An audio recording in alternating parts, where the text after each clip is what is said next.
Seorang ibu di Bandung menulis surat untuk Ki Candy. Dia bercerita bagaimana sebuah buku yang luar biasa mampu mempengaruhi anaknya, seorang pecandu narkoba, untuk bangkit dan kemudian sembuh.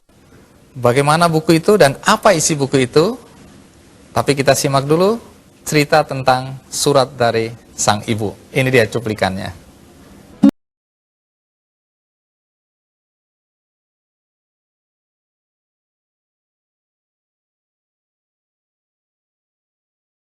Kenalkan dulu, saya adalah seorang ibu di Bandung.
Ya, itu tadi isi surat dari Ibu Windarti di Bandung.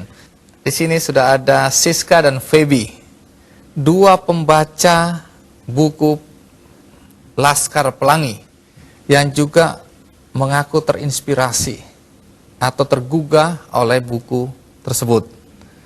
Nah, kalau Siska mengaku bahwa sesudah membaca Laskar Pelangi ini, kemudian ada perubahan dalam sikap, dalam hidup. Apa sih yang terjadi waktu itu?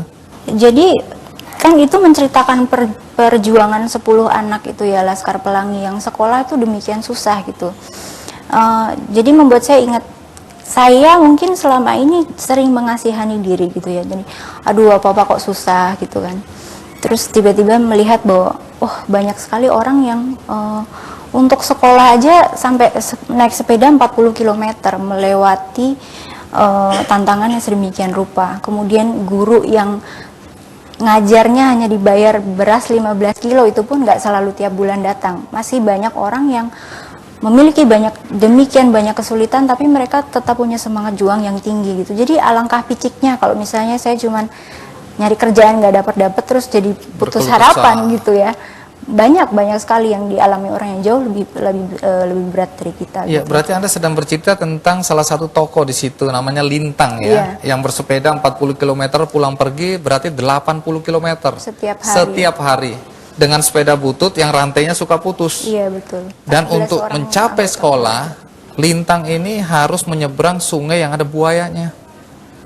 Jadi banyak betul tantangannya, nggak ada artinya dibandingkan keluhan Siska waktu itu. Dari situ Siska menyadari ya, banyak orang yang lebih susah, Iya, betul. tapi tetap bersemangat. Kalau Feby, Nah, Feby ini juga terinspirasi oleh buku Laskar Pelangi ini ya. Apa yang mengilhami Feby di sini? Saya berpikir ke pendidikannya gitu loh. Apa yang Feby Mungkin lakukan? saya nggak bisa berbuat besar dulu gitu, harus jadi guru atau gimana gitu. Saya cuma ingin membagi, karena saya suka baca, saya ingin berbagi dengan yang lain, dengan anak-anak yang lain. Mungkin saya bercita-cita ingin mempunyai perpustakaan.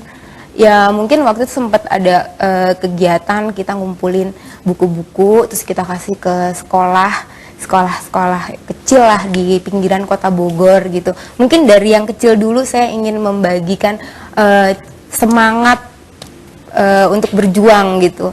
Apa namanya, mimpi-mimpi seperti bukunya Andrea Hirata. Nah, ngomong kalau Siska nemu buku ini di mana? Dipinjemin sama teman sekamar. Jadi karena dia tahu saya suka baca, terus malam-malam dia udah bingung gitu mau ngapain ya, terus katanya, "Sis, udah baca aja tuh, ada buku," dipinjemin. Dia juga dipinjemin juga. Kayaknya sih bagus. Terus udah saya baca, tengah malam gitu dia bangun mau ke kamar mandi. "Lu kenapa?" Udah nangis, udah apa nggak jelas gitu. Jadi Baca buku ini iya, nangis? nggak berhenti sampai selesai gitu. Kalau Feby? Kalau saya dari Bagaimana cerita bisa baca buku ini? sebuah milis cinta buku. Jadi dalam beberapa minggu itu diulas terus Laskar Pelangi, kehebatannya ininya, cerita Andrea Hirata. Jadi saya tertarik di buku apa sih gitu. Sebenarnya awalnya agak-agak gimana gitu dengan buku ini, kok heboh banget, jangan-jangan gimana gitu. Ternyata pas dibaca nggak bisa berhenti. Ikutan nangis juga sih. Buku ini merugikan banyak orang nih. Udah bayar mahal nangis pula kan? Tapi banyak ketawanya juga. Banyak Banyak ketawa. ketawanya. Banyak adegan lucu di sini Iya, dan juga adegan yang menyentuh hati ya. Iya. Baik, Siska, Feby, terima kasih udah mau datang di acara Kikendi untuk berbagi pengalaman mengenai buku Laskar Pelangi ya. Dan siapakah sebenarnya penulis buku Laskar Pelangi ini? Pastikan Anda masih bersama saya di Kikendi. Manusia hidupnya tidak diselamatkan oleh pendidikan, tapi diselamatkan oleh keterampilan.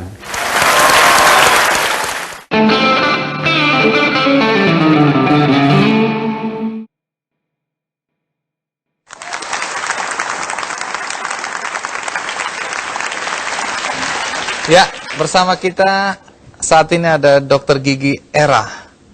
Dr. Gigi yang juga terinspirasi oleh buku Laskar Pelangi. Apa yang terjadi pada Anda?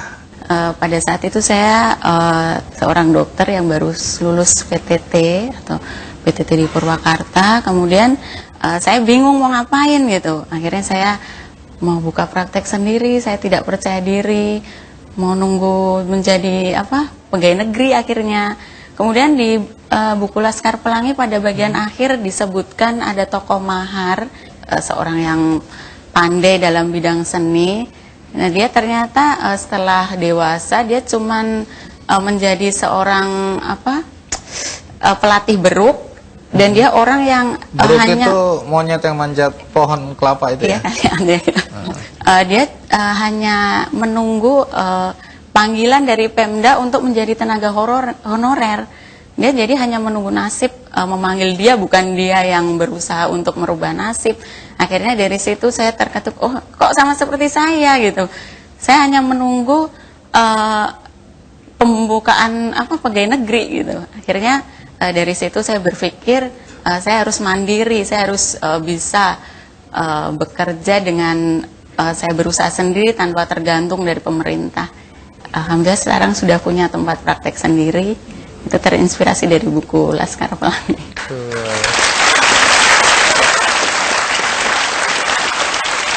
Ya, di sini juga ada seorang penulis buku yang sangat produktif. Namanya Gede Prama. Terima kasih untuk hadir Bung Gede Prama ya. Ya. Dalam buku-buku Anda banyak sekali ya, Anda menawarkan pemikiran-pemikiran, terus nilai filosofinya tinggi sekali. Saya termasuk pembaca beliau. Nah, apa yang ingin Anda sampaikan melalui buku-buku Anda? Mau menjalankan panggilan kehidupan. Saya mengawali profesi penulis sekitar 27 tahun yang lalu ketika masih di SMA. Tatkala itu SMA. ada yang saya baca di koran itu, manusia hidupnya tidak diselamatkan oleh pendidikan tapi diselamatkan oleh keterampilan. Saat itu saya berpikir, apa nih keterampilan yang harus saya kembangkan kalau mau hidup saya selamat. Sehingga satu-satunya pekerjaan yang tidak pernah saya lakukan tanpa terputus selama 27 tahun itu menulis. Jadi memang ini sebuah pekerjaan yang nggak pernah putus. Dan sampai hari ini teori itu betul. Yang menyelamatkan hidup saya adalah keterampilan menulis. Iya, luar biasa. Mungkin Anda punya pengalaman bagaimana buku Anda menginspirasi banyak orang. Pertama pernah disalamin oleh seorang ibu di sebuah mall di Jakarta. Disalamin gitu. Tapi cara dia menyalamin saya kalau mukanya itu setengah sedih. Terima kasih buku Bapak sudah merubah anak saya dan seterusnya. Ya. Yang kedua yang lebih menyentuh adalah anak saya Adi bercerita tentang papa mamanya nggak jadi cerai. Jadi suatu hari ini anak berdua sama papa mamanya sudah mau ke lembaga perceraian, saya nggak ngerti. Di tengah jalan ini papa mamanya tempur sudah, tempur, dak dek. Tiba-tiba bosan ini berdua tempur, dia dengar suara saya dari radio Sonora.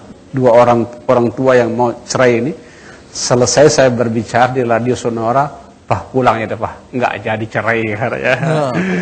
Apa yang Anda katakan di radio itu? Cinta itu sebuah perjuangan. Cinta tidak pernah datang dengan cara murah datang dari langit. Semuanya harus kita perjuangkan. Dan seringkali cinta itu baru mekar setelah kita melewati berbagai macam derita. Dan di ujung cerita itu saya mengatakan, derita bukan musuhnya cinta. Derita itu sedang membuat cinta jadi lebih dewasa. Gitu,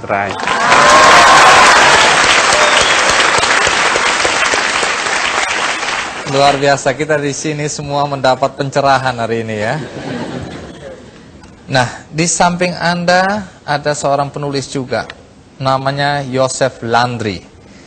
Jadi saya pembaca buku beliau, tapi belum pernah ketemu orangnya. Jadi hari ini saya baru pertama ketemu beliau ini. Buku pertama yang dibaca, saya dan istri membaca itu Mimpi Anak Jadi Naga. Apa sebenarnya isi buku itu? Ini Mimpi Anak Jadi Naga ini kalau Chinese-nya adalah Wang Zi Chenlong. Itu memang ada ceritanya sebenarnya Pak. Bahwa sebenarnya orang tua itu semua pengen anaknya sukses.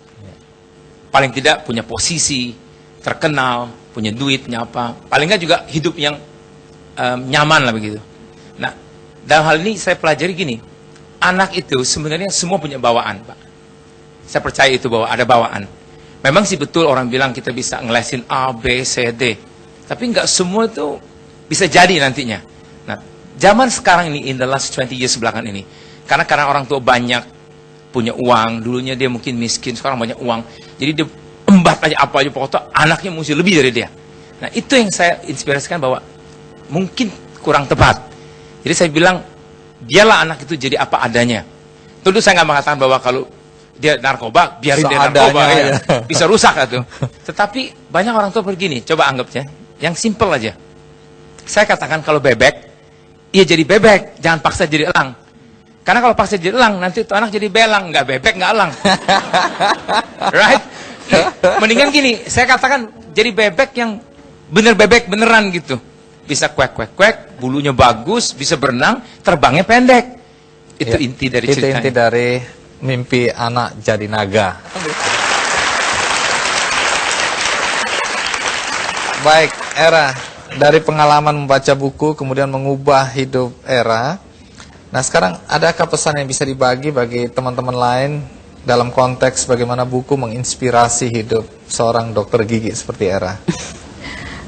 Dari membaca buku itu saya bisa tahu ternyata ada orang yang kehidupannya lebih menderita dari saya, tapi ternyata dia dengan semangat yang tinggi bisa merubah hidup dia dari seorang kuli ngambat sekarang sukses sebagai pengarang yang sukses. Baik, dan Pastikan Anda akan tetap di Ki Candy karena pengarang bukunya akan segera tampil. Siapa murid terakhir yang menggenapi sehingga menjadi 10? Coba, agak dramatis ini.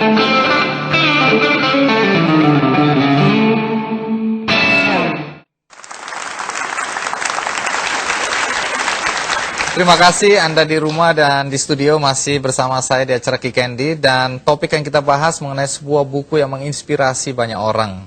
Judulnya Laskar Pelangi. Dan bagaimana kalau sekarang kita panggil penulisnya, Andrea Hirata.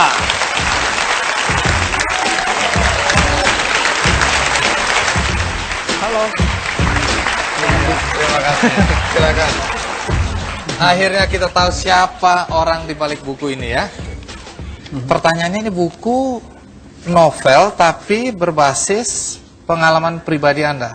Ini cerita tentang 10 anak di sebuah SD yang sudah mau roboh. Dan kalau malam gedung sekolahnya dipakai untuk menyimpan ternak. Meneduhi ternak. Jadi apa bedanya Anda sama ternak? Dan murid-muridnya tidak pakai sepatu. Kadang-kadang pakai sepatu plastik. Iya. Kemudian kancing bajunya copot semua. Dan apa yang Anda ceritakan lagi di dalam buku ini? Jadi Laskar Pelangi adalah julukan ibu guru saya kepada 10 murid terakhir di sebuah sekolah di pedalaman Pulau Belitung sana.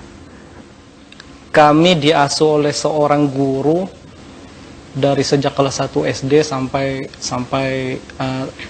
tamat SMP itu. Dan beliau mengajar sejak usia 15 tahun, Ibu Muslimah itu. Kemudian Siapa namanya? Ibu Muslimah. Ibu Muslimah. Masih aktif. Ngajar dari 15 tahun. Dari usia 15 tahun dengan bermodalkan ijazah SKP, Sekolah Kepandaian Putri, itu sebetulnya setingkat SMP.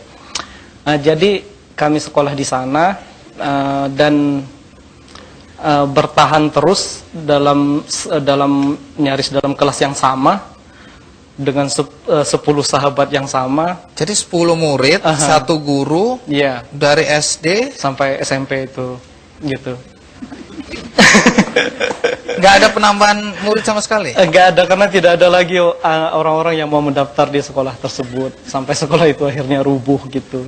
Dan kami juga dulu kalau ujian atau ulangan gitu dititipkan ke sekolah lain yang jauh gitu. Karena sebetulnya secara administratif sekolah itu nyaris tidak ada. Secara formal itu tidak ada. Ini hanya karena inisiatif seorang guru yang Ibu Muslimah ini. Ini menarik, saya baca. Siapa murid terakhir yang menggenapi sehingga menjadi 10? Coba, agak dramatis ini. Jadi pada hari pendaftaran pertama sudah hampir siang. Itu muridnya itu tidak genap 10. Jadi sekolah tua ini harus bubar nih karena kurang dari 10. Kemudian ketika pada sudah saat-saat kritis, tidak sampai 10 murid, tiba-tiba muncul seorang murid yang mau mendaftar. Sebetulnya murid ini dia kurang beruntung karena keterbelakangan mental, ya, namanya Harun. Gara-gara dia mendaftar, akhirnya kami selamat dan kami bisa sekolah gitu di situ. Nah, jadi dia mendaftar karena di tempat itu tidak ada sekolah luar biasa. Ya, di Belitung itu mungkin sampai hari ini Ini tidak lokasinya ada. di Pulau Belitung. Pulau Belitung. Dan di sana tidak ada fasilitas ya untuk anak-anak seperti itu. Jadi ibunya itu sebetulnya bukan menyekolahkan ke situ motifnya. Jadi ibunya itu menitipkan ke sekolah. Jadi disitulah awal seluruh kisah ini dan kisah 10 anak ini. Pada suatu ketika hujan lebat, jadi kami itu harus minggir di pinggir kelas karena bocor. Dan karena hujan itu lebat sekali, ibu guru saya itu nggak datang-datang. Dan kami ketakutan gitu di kelas karena masih kecil. Saya kelas 3, kami kelas 3 SD waktu itu. Kemudian tiba-tiba ibu guru kami itu datang berpayungkan daun pisang itu, dan pada saat itulah saya tercetus gitu dalam hati, suatu ketika saya akan menulis tentang beliau. Dan Anda memang menulis dan Anda persembahkan ini buat beliau ya, Ibu Muslimah itu. Nah, pengalaman ini pengalaman batin Anda, walaupun dalam tulisan ini pasti ditambah sedikit percikan-percikan supaya... Pasti, karena ini sebuah memoir yang dikemas dalam bentuk sastra. Iya. Jadi pasti ada pendekatan-pendekatan dalam penceritaan ya, tapi semuanya terjadi di sana dan dengan platform sosiokultural orang Melayu Belitung itu Iya. Nah, tokoh-tokoh di dalam Laskar Pelangi ini Anda jelaskan bagus sekali di sini. Tapi tokoh Lintang yang disebutkan menginspirasi Siska tadi, itu bagaimana? Siapa dia sebenarnya? Jadi Lintang adalah murid tercerdas ya. Paling pintar dia ya? Jadi kawan sebangku saya. Bukan berarti Anda ikut-ikut cerdas kan? Dia mau memaksakan kita menganggap dia juga cerdas. Ya. Belum tentu. Tapi saya ranking 2 dan saya ranking 2. Oh, ranking 2. Ranking 2 itu abadi ya. Ranking 2 saya itu abadi, saya gambarkan seperti lukisan ibu menggendong anak di bulan gitu. Saya berusaha menyaingi Lintang setengah mati gitu. Ya, saya selalu nomor 2. Lintang nomor 1. Ya, tapi saya selalu tidak ada suasana kompetisi yang jealous gitu ya, karena Lintang orang yang berjiwa besar dan sebetulnya sepanjang hidup saya terinspirasi oleh Lintang gitu. Gitu. Anda sendiri orang tua kerja di mana? Orang tua saya kuli di PN Timah. Dulu PN Timah berjaya di Pulau Belitung itu, dan ada sebuah fasilitas pendidikan sebetulnya di PN Timah di mana, tapi sayangnya untuk bisa sekolah di situ orang tua harus punya pangkat tertentu gitu. Jadi saya tidak bisa sekolah di situ. Ada satu yang aneh. Anda orang Belitung. Ya, namanya kok Andrea Hirata? Saya sempat berganti beberapa nama, seingat saya 7 kali ya. Tapi sampai ayah saya akhirnya menyerah, udah bujang katanya, kau cari sendiri nama untuk dirimu. Saya membaca-baca majalah, zaman dulu ada majalah Aktuel. Terus dari saya Bandung ya, majalah musik. Di situ ada nama seseorang, ada berita tentang seorang wanita Italia yang agak kurang sehat pikirannya. Yang bernama Andrea Galliano. Dia seorang remaja gitu. Jadi saya bilang, ini Andrea nama aneh sekali, tidak ada nama orang Melayu seperti ini.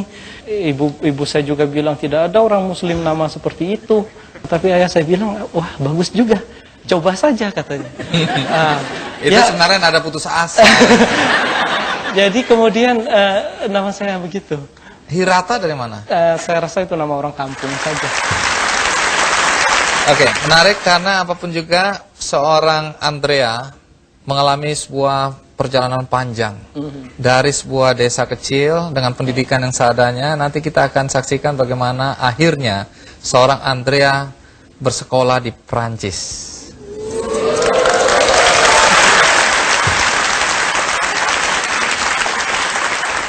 Kekuatan terbesar yang ada di balik buku Laskar Pelangi adalah cinta seorang murid terhadap ibu gurunya.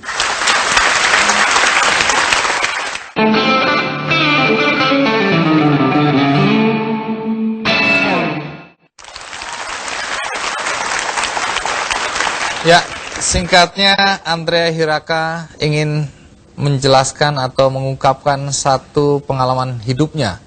Bagaimana dengan keterbatasan anak-anak atau mereka yang masuk dalam kelompok Laskar Pelangi tetap semangat untuk belajar. Nah, tim KKND mencoba main-main ke Belitung dan mencari mereka. Inilah kira-kira beberapa tokoh yang berhasil ditemukan. Kita lihat komentar mereka tentang sekolah dan pengalaman hidup mereka bersama Andrea Hirata.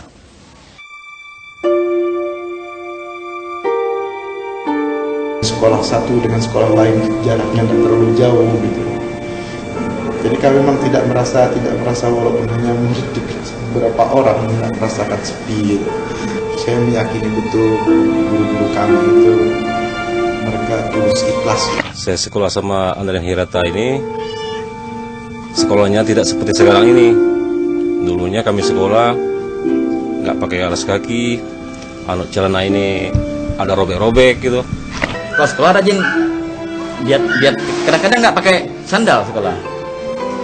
Kalau sekarang kan udah pakai seragam ya. Kalau dulu nggak. Pakai seragam boleh, nggak pakai seragam juga boleh. Cita-citanya. Kalau pengen lah. Banyak teman-teman lah. Sama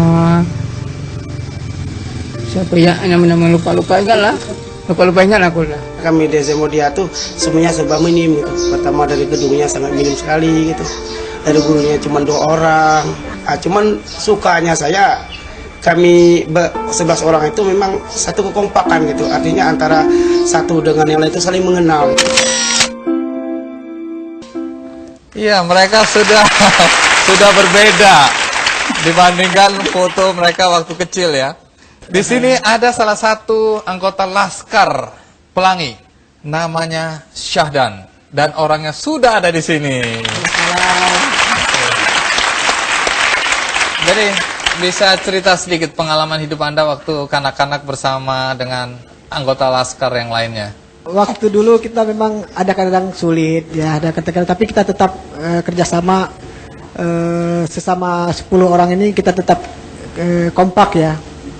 Jadi kalau ada setiap masalah di luar, memang kita suka rundingkan. Tapi kalau saya lihat hampir semua yang diwawancara itu terkesan sama ibu muslimah. Apa yang Anda ingat tentang ibu muslimah ini? Dia sebagai seorang guru ya benar-benar mendidik muridnya, sangat disiplin, kemudian sesuai dengan kaidah agama ya. Kenapa disebut Laskar Pelangi ya? Ketika itu saya belum sadar ketika beliau memanggil kami Laskar Pelangi, maksud yang tersembunyi di balik panggilan itu. Tapi setelah saya dewasa sekarang saya mengerti. Sebetulnya beliau tuh mengobarkan semangat kami dengan kata Laskar itu ya, karena Laskar kan pejuang. Kembali ke tokoh Lintang, saya kutip ada surat dari Lintang ya, pada saat kematian ayahnya. Ya. Di sini Lintang waktu ayahnya meninggal mengirim surat untuk ibunya, bunyinya singkat aja ya. Saya kutip dari buku Anda ini. Ibunda guru, ayahku telah meninggal. Besok aku tidak akan ke sekolah. Salamku, Lintang. Dan sejak itu Lintang tidak bisa sekolah lagi. Kenapa?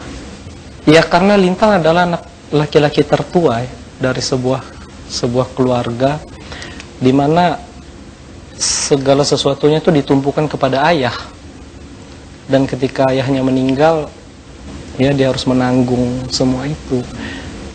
Bung Gede Prama, bagaimana Anda melihat kisah dari Andrea ini dalam konteks menginspirasi orang? Buku Laskar Pelangi saya dengar dan saya jadi pendengar yang baik. Sebuah buku yang tidak diniatkan untuk diterbitkan, tidak diniatkan untuk mencari uang, tapi buku yang ditulis untuk cinta seorang guru yang namanya Ibu Muslimah. Tidak terbayang dalam diri penulis kalau buku ini akan sehebat ini. Sehingga kekuatan terbesar yang ada di balik buku Laskar Pelangi adalah cinta seorang murid terhadap ibu gurunya.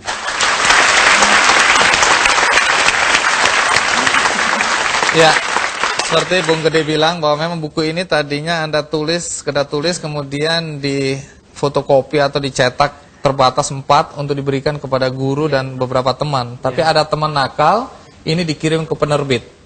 Dan kemudian oleh penerbitnya diterbitkan. Karena luar biasa. Penerbitnya adalah Bentang Pustaka. Dan kemudian baru 1 minggu atau 10 hari sudah cetak ulang untuk kedua kalinya. Dan kemudian lahir karya-karya lain Sang Pemimpi dan kemudian Endancer. Tapi satu hal yang menarik adalah kisah tentang Andrea sendiri. Ringkasnya bagaimana perjuangan dia dari kampung di Belitung, kemudian ke Palembang, kemudian ke Bogor. Nah, kemudian apa yang terjadi pada Anda? Sampai kemudian Anda bisa bersekolah di Sorbonne, di Paris, Perancis. Sebuah perjalanan yang Anda bisa coba ringkas. Sebetulnya saya pikir keseluruhan hidup saya adalah balas dendam ya kepada kekecewaan pada nasib Lintang. Ya. Jadi saya berusaha keras agar tidak menjadi lintang kedua gitu. Dan itu pengalaman yang sangat traumatis karena saya 9 tahun sebangku dengan dia. Dan saya tahu betul kapasitas intelektualnya gitu. Jadi sejak SMA saya sudah bercita-cita saya ingin meneruskan apa yang diam-diam pernah dicita-citakan Lintang dan tidak tertulis di situ, yaitu dia ingin sekolah ke Perancis sebenarnya. Terus saya merantau dan saya cari beasiswa setengah mati, belajar sampai jungkir balik karena saya tidak sepintar Lintang. Dan saya mendapatkan beasiswa dari European Union untuk sekolah di Sorbonne. Dan bukan kebetulan kalau pada saat Andrea di SMA, seorang guru sastranya, guru bahasa ya, mengatakan, dan itu terngiang-ngiang terus terpatri di dalam hatinya, bahwa kalian nanti suatu hari harus berangkat dan sekolah di Sorbonne, di Prancis. Betul. Dan itu terpatri betul. Dan dia mengatakan bahwa nanti kalian juga harus keliling Eropa dan Afrika. Betul. Dan itu terjadi pada seorang Andrea. Tapi bagaimana ceritanya? Kita akan tetap di Ki Candy. Kami jadi menari seperti orang gila.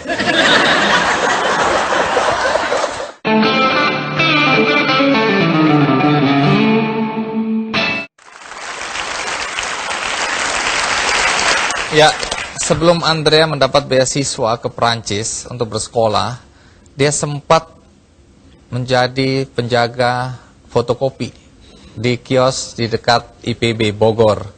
Kemudian dia pernah juga mencoba menjadi salesman barang-barang kebutuhan rumah tangga. Dan itu pengalaman hidup Anda ya? Betul. Tapi akhirnya beliau berangkat ke Prancis, sekolah di sana. Ini luar biasa. Ngambil apa di Prancis? Finance. Finance? Iya. Dan sekarang Anda kerja sebagai? Saya kerja di Telkom sekarang. Posisi terakhir saya instruktur di Telkom di Bandung di kantor pusat. Nah, tapi semua perjuangan dia, kalau saya lihat tidak lepas dari figur yang Anda sebutkan, ibu guru, ibu muslimah ya. Iya. Sayang ibu muslimah tidak bisa hadir di sini karena tidak dapat izin, karena mendadak kita undang. Tapi kita berhasil mendapatkan rekaman dari Ibu Mus. Ini dia rekamannya.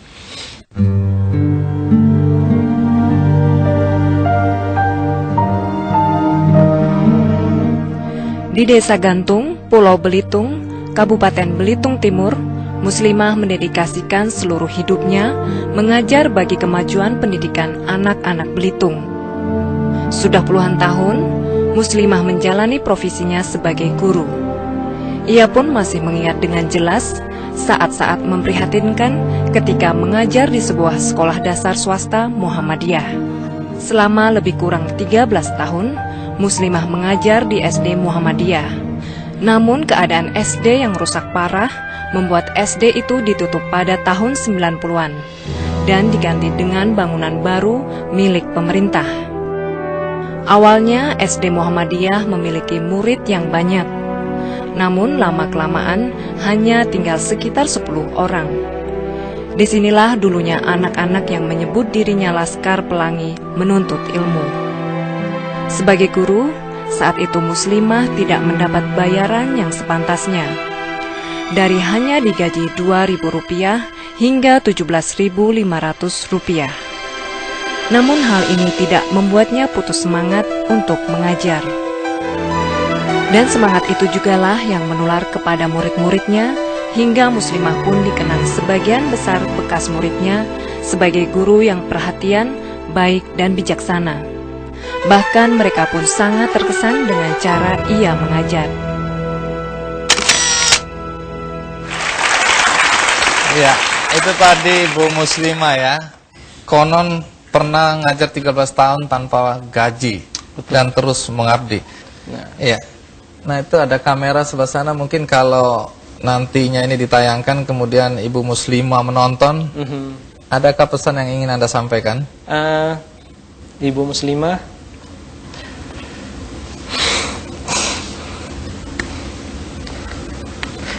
ya saya rasa nggak ada. Bacalah buku Laskar Pelangi. Karena Anda tidak sampaikan lewat kamera, bagaimana kalau kita minta Ibu Muslimah untuk hadir bersama kita di sini?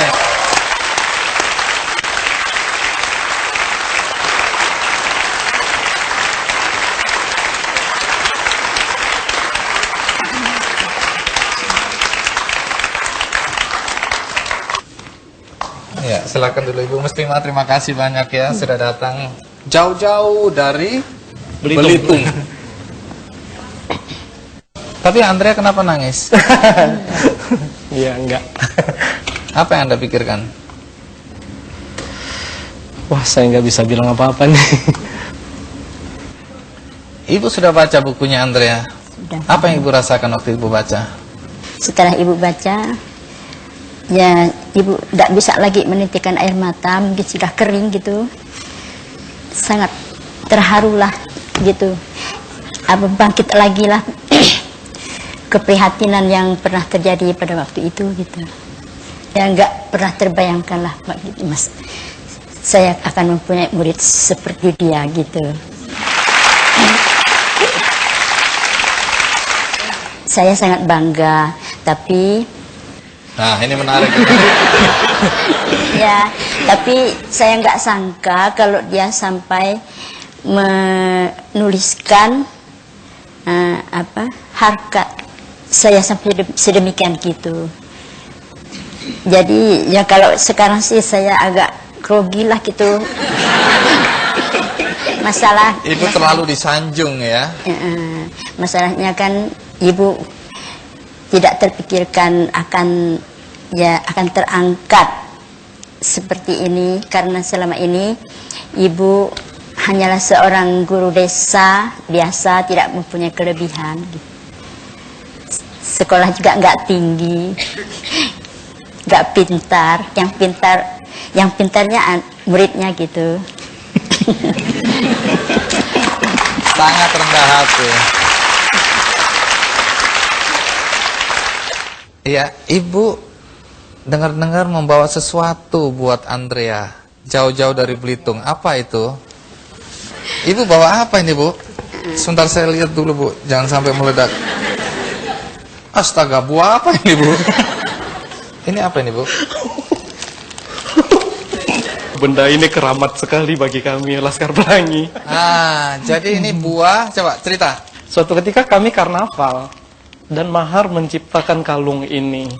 Ini kelihatannya indah sekali, tapi benda ini sangat berbahaya nih. Ya, ini sebetulnya adalah buah aren. Dan kami tidak tahu gitu kalau buah aren ini sebetulnya getahnya itu gatal sekali. Tapi dia bereaksi agak lama. Jadi kalau ini mengenai Anda, dia akan adem-adem aja 10 menit, 15 menit. Tapi sesudah itu, rasakan akibatnya. Dan akibatnya ternyata positif. Dan akibatnya karena kami jadi menari seperti orang gila di dalam karnaval itu. Dan menang. Dan menang gitu. Jadi Ibu ingat ini, kemudian bawa untuk dia. Terus Ibu bawa apa? Ibu kok kayak belanja ini, Bu?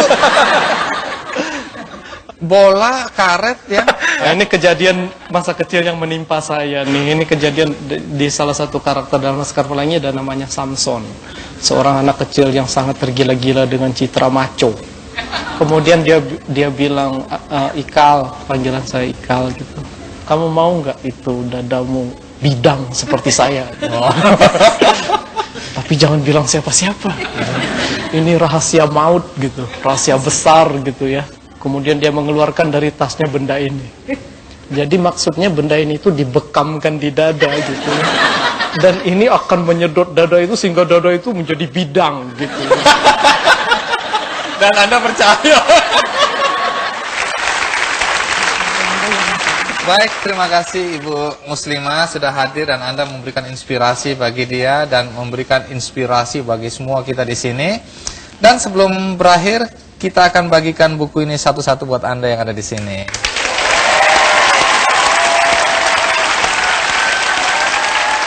Laskar Pelangi. Dan bagi Anda yang di rumah, Anda juga bisa mendapatkan buku ini melalui kikandi.com. Dan sebelum kita akhiri, bagaimana kalau kita menikmati satu alunan suara dari Bina Vokalia Pranajaya.